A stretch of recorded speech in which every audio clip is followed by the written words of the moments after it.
Handloom sarees అనగానే గుర్తుకొచ్చేవి Savitri handlooms. ఇప్పుడు జూబ్లీ హిల్స్ లో గొప్ప ప్రారంభం. నమస్తే, నేను Keshav. Welcome to Suman TV. Megastar Chiranjeevi blockbuster movie ఇంద్రాకి సీక్వెల్ వస్తుందా, లేదా ఇంద్రా కాంబినేషన్ రిపీట్ అవబోతుందా? ఇటీవల ఇంద్రా సినిమాకి సంబంధించిన సెలబ్రేషన్స్లో నిర్మాత అశ్విని దత్ చేసిన వ్యాఖ్యల సారాంశం ఏంటి? కాశీ బ్యాక్డ్రాప్తో ఇంద్ర అప్పట్లో ఒక్క తెలుగు రాష్ట్రాల్లోనే కాదు, ఉమ్మడి రాష్ట్రంలోనే కాదు, దేశవ్యాప్తంగా కూడా ఒక సంచలనాత్మకమైన హిట్ అయింది. ఇప్పుడు మళ్ళీ కాశీ బ్యాక్డ్రాప్తో కల్కి సినిమా కూడా ప్రపంచవ్యాప్తంగా ప్రేక్షకులను అలరించింది. సో చిరంజీవితో తనకున్న అనుబంధాన్ని గుర్తు చేసుకుంటూ మరోసారి మా కాంబినేషన్ రిపీట్ అవుతుందని అశ్విని దత్ చెప్పారు. దీని సారాంశం ఏ విధంగా ఉండబోతుంది? ఈ అంశంపైన విశ్లేషణని మనం సీనియర్ జర్నలిస్ట్, ఫిల్మ్ క్రిటిక్ ప్రభు గారితో డిస్కస్ చేద్దాం. ప్రభు గారు నమస్కారం. నమస్కారం. అశ్విని దత్ గారు అనగానే ఒక మెగా ప్రొడ్యూసర్, ఒక స్థాయిలో ఉన్నటువంటి సినిమాలు చేస్తారు. పైగా వీళ్ళిద్దరు కాంబినేషన్ మెగాస్టార్ చిరంజీవి, అశ్విని దత్ మొత్తం ఊపేసినటువంటి సినిమాలు వచ్చినాయి. సో ఇప్పుడు ఆయన ఒక ఆసక్తికరమైనటువంటి వ్యాఖ్యలు చేశారు. ఇంద్రా సెలబ్రేషన్స్ భాగంగా ఆయన చేసినటువంటి కామెంట్స్ని ఏ విధంగా చూడాలి, మా కాంబినేషన్ వస్తుంది అంటున్నారు. చాలామందిలో ఏంటంటే యాంగ్జైటీ, ఇంద్రాకి ఏమైనా సీక్వెల్ ప్లాన్ చేస్తారా, లేదంటే ఇంద్ర పేరును ఉపయోగించుకుని ఇంకొక సినిమా, ఎందుకంటే స్టోరీ అది ఉండకపోవచ్చు బట్ మార్చొచ్చు అలాగా, లేదా పూర్తిగా ఒక రిఫ్రెష్డ్ మూవీని స్టార్ట్ చేయబోతారా? ఇప్పుడు అసలు అంత స్పేస్ ఉందా? ఆయన బిజీ కానీ ఈయన బిజీ కానీ ఏంటి అసలు inside talk? Actually it was an emotional moment. Indra అనేటువంటి చాలా రోజుల తర్వాత మళ్ళీ చిరంజీవి గారి బర్త్డే సందర్భంగా రిలీజ్ చేసినటువంటి సందర్భంగా ఇంట్లో జరిగినట్టు ఒక చిన్న గెట్ టుగెదర్ మీట్ అది. ఆ గెట్ టుగెదర్ మీట్లో ఆయన చిరంజీవి గారు వాళ్ళందరినీ పిలిచి సన్మానించడం, బి గోపాల్ గారిని, డైరెక్టర్ బి గోపాల్ గారిని, రైటర్స్ పర్చూరి బ్రదర్స్ని, మ్యూజిక్ డైరెక్టర్ మణిశర్మ గారిని, వీళ్ళందరినీ పిలిచి ఆనాటి మూమెంట్స్ని వాటిని ఎంజాయ్ చేసుకుంటూ ఆ సినిమాకి సంబంధించిన కొన్ని మూమెంట్స్ని రికలెక్ట్ చేసుకుంటూ బిహైండ్ ద సీన్స్ ఒక చిన్న నాస్టాలజికల్ మూమెంట్ అనమాట. ఆ నాస్టాలజికల్ మూమెంట్లో చిరంజీవి గారికి కాళ్ళకు నమస్కరిస్తూ ఉంటే ఆయన వారించిన విధానం.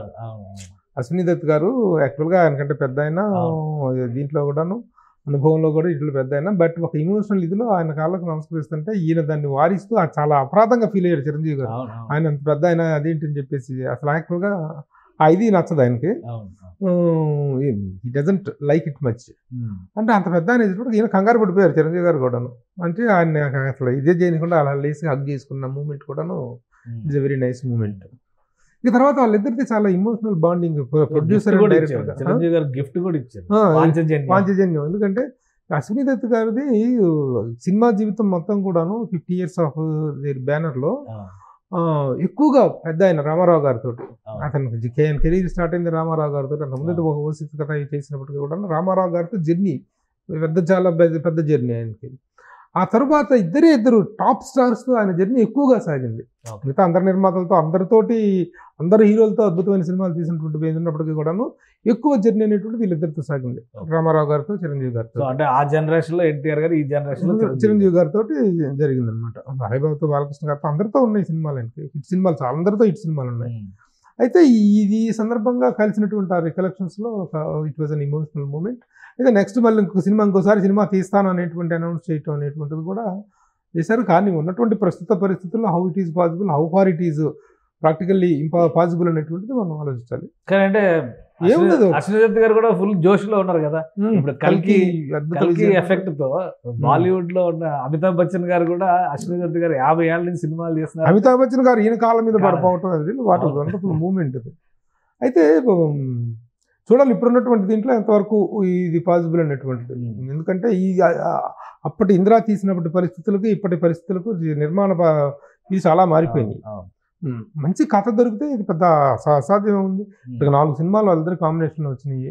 అంటే ఆ రోజుల్లో జగదేక వీరుడు, అతిలోక సుందరి ఒక అద్భుతం, తర్వాత చూడాలని ఉంది, తర్వాత ఇంద్ర, తర్వాత వచ్చేసి జై చిరంజీవి ఒకటి చిన్న డిసప్పాయింట్ చేసిన తర్వాత ఆ 3 సూపర్ డూపర్ హిట్స్ ఆయన కాంబినేషన్ లో. ఒక అగ్రసేన నిర్మాతల కోటరీ ఉండేది ఆ రోజుల్లో.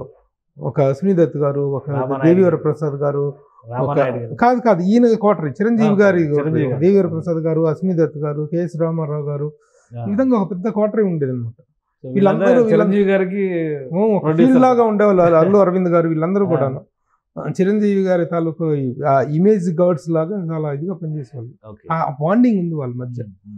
అయితే ఇప్పుడు చూడాలి మరి అందరూ హ్యాపీగా జరిగితే కానీ ఇప్పుడు అంటే యాక్చువల్ గా ఏంటంటే చిరంజీవి గారు ఈ కుర్ర హీరోలకు అందరికంటే కూడా ఫాస్ట్ గా నెంబర్ ఆఫ్ ఫిల్మ్స్ చేస్తున్నారు ఇప్పుడు. అవును, అదే నేను అడగబోతున్నా. ఎందుకంటే ఆయన వరుసగా ఇప్పుడు వరుసగా 3 సినిమాలు వచ్చినాయి, మళ్ళీ ఇప్పుడు పైప్ లైన్ లో ఉన్నాయి. చిరంజీవి గారు అయితే ఆ జోష్ లో ఉన్నట్టు కనిపిస్తున్నారు. కల్కి ఎఫెక్ట్ తర్వాత ఇప్పుడు కాశీ బ్యాక్ డ్రాప్ లో ఈయన ఏం సినిమా చేసినా కానీ హిట్ అని అనుకుంటారు. అది మరోసారి ఆ సెంటిమెంట్ రిపీట్ అవుతుంది. కల్కి ఎఫెక్ట్ తర్వాత డెఫినెట్ గా ఒక మంచి సినిమాకి ప్లాన్ చేసే అవకాశం ఉండొచ్చు. పైగా కల్కి సినిమా చూసిన వాళ్ళకి ఎవరికైనా కానీ అమితాబ్ బచ్చన్ ని ఈ ఏజ్ లో ప్రజెంట్ చేసినటువంటి విధానం చాలా ఇంప్రెస్ అయ్యారు. కాబట్టి ఇక్కడ ఏజ్ బ్యారియర్స్ లేదా మేకింగ్ లో వచ్చినటువంటి టెక్నాలజీ బ్యారియర్స్ ఇవేవి కూడా అక్కడ పనిచేసే అవకాశాలు లేవు అనిపిస్తుంది.